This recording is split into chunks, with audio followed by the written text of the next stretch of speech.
It's a scam that's become so normalized that we don't even realize it's a scam anymore. I'll go. Feminism. Let me explain my point. The definition of feminism is the advocacy of women's rights on the ground of the equality of the sexes.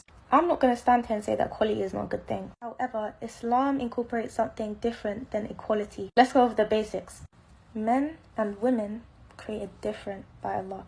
This means that we have different needs, different roles, and different natures. So based on this, if we're two different genders with very different natures and very different needs, let's talk about equality versus equity. Equality means that each individual or group of people is given the same resources or opportunities, whereas equity recognizes that each person has different circumstances and allocates the exact resources and opportunities needed to reach an equal outcome. Now, although men and women are created very different by Allah, it's made very clear that no one is better than anyone else. We just have different roles, but we are equal.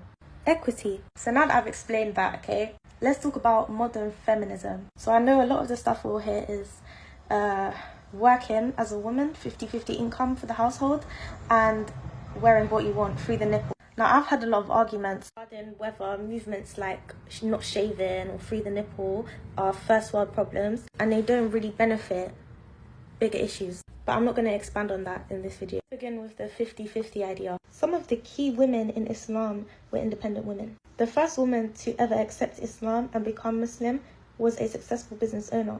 Islam teaches that it's not the woman's responsibility to pay for bills. You can have your own income, but that is your husband's responsibility to pay bills and provide necessities like food, clothes.